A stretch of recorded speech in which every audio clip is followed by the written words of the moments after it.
recording forever. I think my favorite knives are small knives for like these, because you still get a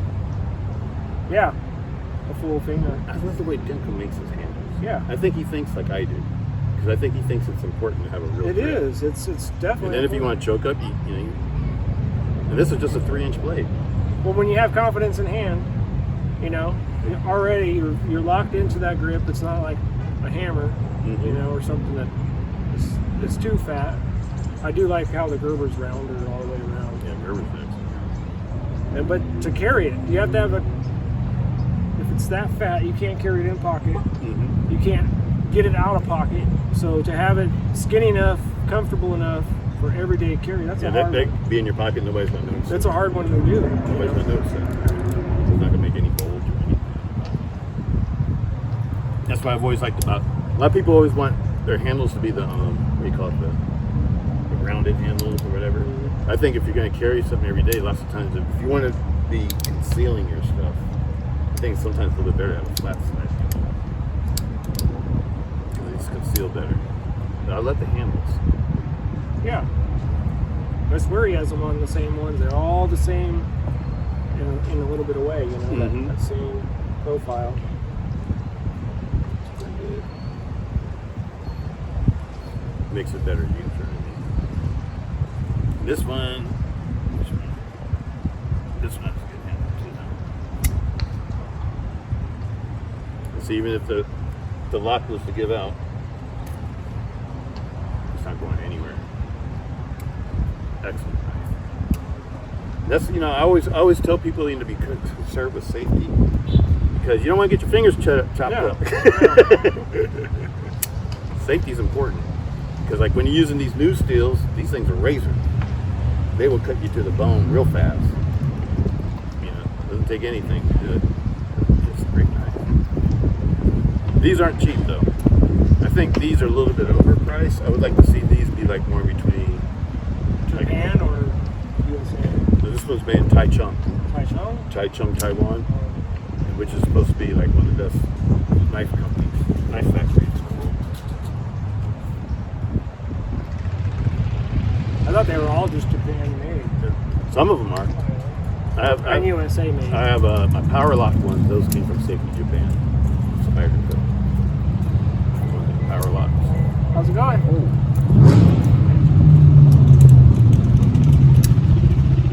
Making a video. Just a few crazy knives.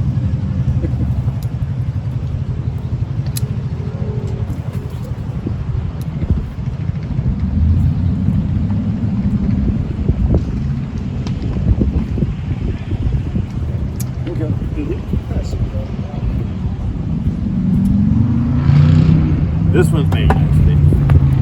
These are easy. Okay. I have not got a Spyderco. The worst. How you get prejudiced for something? When the first times I went into knife stores, the only thing they'll talk about, because this is my opinion, I don't know how true it is, Spydercos, Benchmade. That's the only thing the salesman will talk to me about. He won't tell me about Gerbers or Bucks, because I don't think Gerbers or Spend Bucks. more money. They don't. I think Benchmade and Spyderco pay commissions if you sell more, but Buck and Gerber do not.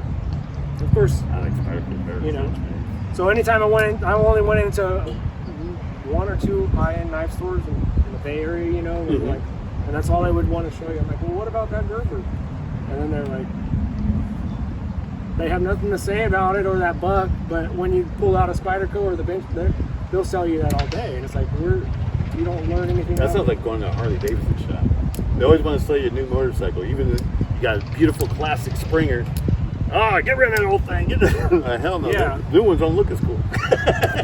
So I was always prejudiced to how Spyderco and Benchmade always got put higher on the top shelf. I mean, they do have quality, but I was always on a budget too. So I didn't want to pay for that extra. If I did want American made, I always wanted American made, and tried to stay that way. I've been doing that lately because I've tried everything, from everywhere. But when you get something like this, you can't make something like that in America for this price. If you bought this American made? It'd be a ProTech, and it would cost $500 plus. $200, $300. $500 probably. Because I got ProTechs too. They're super expensive. They're not as nice as that. I like that better than I mean, yeah, if you did this in the U.S., you're gonna be putting on a layaway program. I would have to. You know. But you know what? I want to support American things, you know, and stuff like that. But you see where the I don't want to get into the politics, but the story is rubbing me the wrong way about Taiwan and China. You know what I mean? So I don't know. That's why I've been stopped buying so many Chinese things. But I do love the Chinese. You can't deny it. They're making some awesome blades for awesome prices. You cannot deny that one. Where's this one made? Taiwan? China. China. I mean, you can't deny it with that. That alone says, oh crap. And they're using good steels. Most people don't know that the majority, like 80 something percent of the steel in the world comes from China. China is the largest steel producer out of any other country in the entire world. The United States only makes like 12% of the steel. We make hardly any steel anymore. Yeah, we don't even do any lead smelting or anything anymore. Yeah. So they took that all away from here because it's too. So that's the reason why China can make these things cheaper. Mm-hmm. Well, they don't have any environmental things, regulations, or anything. They're dumping the. I mean, and then it's us too. It's hard to compete with that. If we're buying that, then we're supporting that too. That slave wage or that. That's why for toxic slow down. Stuff, yeah. That you still can't deny it. This is Micarta. You know, it's hard to American knives. They don't make Micarta knives. It's hard pressed to find one under $100. Right. And then what with 154 CM? 154 CM 10 years ago was the shit. And then before that it was a D2. You know? Right. It's like, you know, before they came out with the powdered steel. And yeah, even for this is Taiwanese special, you know, that's The Taiwan, I don't mind getting things for Taiwan because they're like the US where they're like supported. And were any Gemcos made USA? Were those original ones? Yeah. All the 8020S's are made in the United States. These are the ones that are made in Taiwan. I think they're made at the Cold Steel Factory. I can't swear to that, but I'm pretty sure Gemco has the same connections. And those are excellent knives. So this one would be the carrier right here. Right, that's American Lawman. That's my favorite. You see, like I brought that one because it's a small knife. Because look at the handle. Yeah, you got plenty. That's what's important to me. A lot of people always get trip out when the blade's too short and the handle's too long. I don't give a shit about that. I care about the handle being comfortable. And in pocket. If you got it in pocket, and you can carry it. If the handle's not comfortable, I don't want it.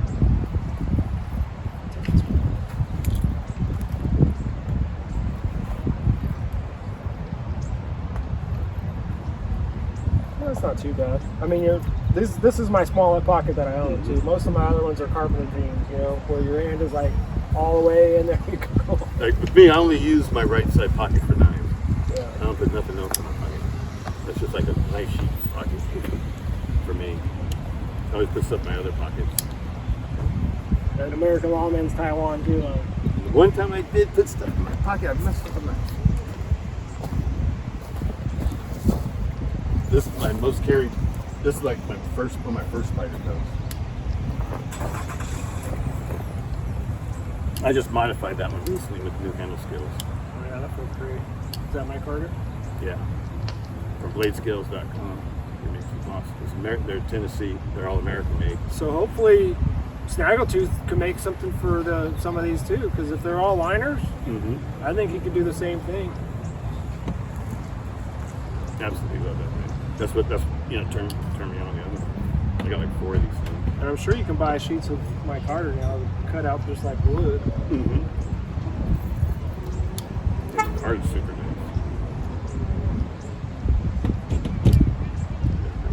I like this kind of GT too. This new type. It's called Peel Ply. I like the way it feels. Oh yeah. As opposed, hold on to it. As opposed to like this. Well, that's Peel Ply too. They're all Peel Ply now. Like this one. That's like the old style way to do GT. It's like a diamond pattern on there. Yeah. Where it's like rough around your pockets. Like if you're pulling your knife in and out, it'll wear out your pockets. The Peel Ply doesn't tend to wear out your pockets as fast. And it feels good too. I like the way it feels on my fingers.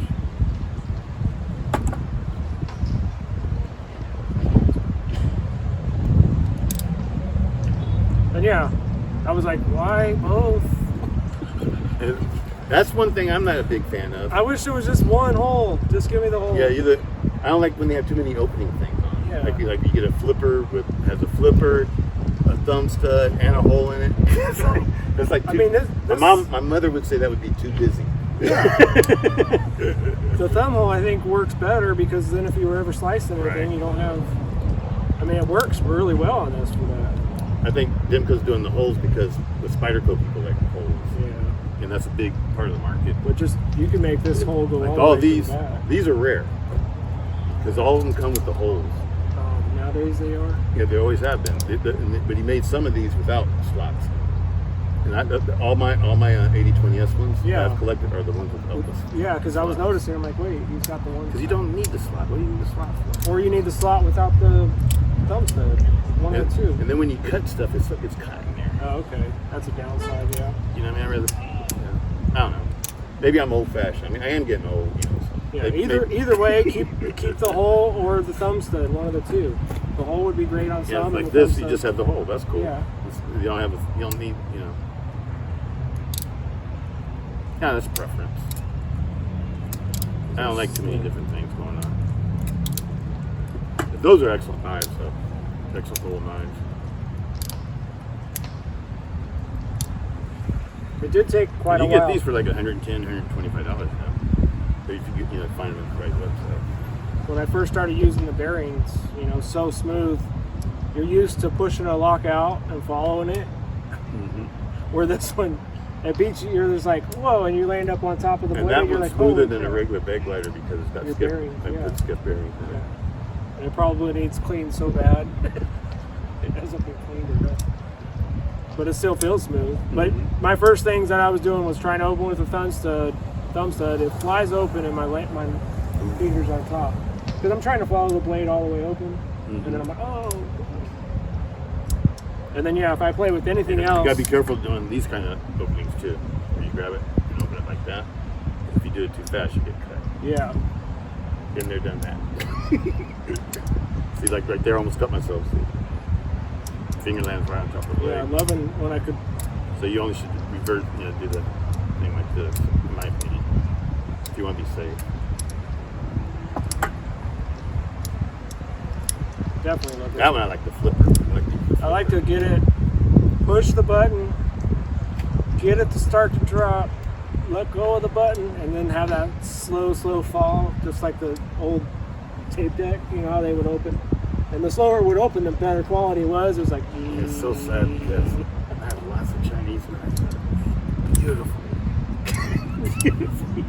I even have ones that are titanium and stuff that you only had to pay a little bit over $100 for. American stuff would be like $300 for a titanium knife. Love it. I can see why the American knife makers are bitching a lot. It's hard to compete with that. They're not making junk. China used to make junk knives. Yeah. But Gas station knives. And all. Like last 5 years, they stepped up their game big time in the knife industry. They're making like, you can get a beautiful knife in between, let's say like $50 to $100. You can get a really nice knife. A knife that costs $200 was made in the United States. It's hard to compete with that. I don't know, but the American knives just have a feeling to them to me. I don't know, it just feels like quality. Yeah. I don't know how to explain that. It's just a different feeling. Well, mine are the cheapest American-made budget knives. Yeah, That's the old those one. feel good too. But they did make these in China. So I thought those were made in the United States. these ones are. But for a minute there, they made them in China, and Oh. that's what Gerber messed up. They made the multi-tool in America, then for Christmas they put out a $20 China-made one. People, I heard good things, and then they get the China one, and It's not the same quality. it's not the same. So I would read again and again at the website to make sure it's made in Portland, Oregon. Mhm. I mean, they do still guarantee the knife, I think, from China. Yeah, those are awesome knives for the price bracket they're in. Too. And the buck, any buck really, 110 or 112, I would say. Those are budgets. Mm. This is getting up there. Definitely the Demcos are up there. Bucks are starting to get expensive now, too, though. Oh yeah, you can get the Pro line. Bucks used to be like a mid-range knife. They weren't cheap, but they weren't super expensive. You Corey's able to get between like $50 and $100 or so. Yeah. Because I don't think I'd ever paid that more than that. Well, they have 10. 3 lineups. They got the slim, just a slim, basic slim, Mm-hmm. and it's almost plastic. You can get it for $20-some for $110, made in the USA, plastic. I don't think you can take it apart. And then you go up to the line, and they got the Pro. With better steel. The better steel, you can take it apart. It's still the same, you know. So I think they got 3 lineups. The Elite Pro, or Pretty much something. like all the 420 ones are the ones that are $100. Probably. So I think they got a $25 one, a $100 one, and then they got that Elite Pro, Yeah, whatever. then they go to S35EN or D2. Then it goes up to like for the fixed plates. So I looked at a lot of fixed plates when I bought my General. When I bought the General, I was checking them all out. And I wanted to get one like my dad had. And so he had the only kind that they made back then. They didn't make them with any other steel besides 420. Yeah, 420. And with the plastic handle, that's the way they made all their knives back in the day. And so I decided to get that one. But they were making them with like Micarta handles and different kind of handles and like S35EN and for like $200 so you can get a General. And I think mine was like 120 or something. I love buck knives. To me, buck knives are like Case. They're like Case, Queen, Old Charade. American. I'm talking about American-made Charade. They're just American, classic American knives. It's hard to get too much more American than a good old buck. It's like having a Chevy or a Ford or something. Yeah. An old Chevy, not a new one. Not a new one. I guess I will run my camera over this real quick, get us an overlay of what we talked about. Sounds cool.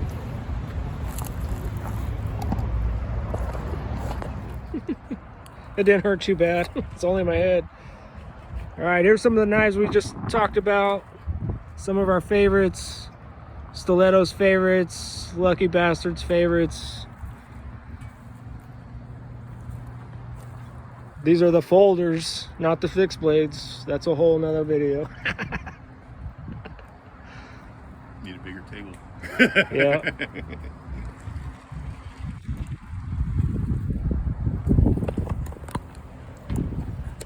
Oh shit. Knock that over. All right, guys, we're out of here. Peace, guys. Stiletto and Lucky Bastard, we'll be seeing you soon. Stay safe. Peace. All right, guys, later. Hopefully we're on film.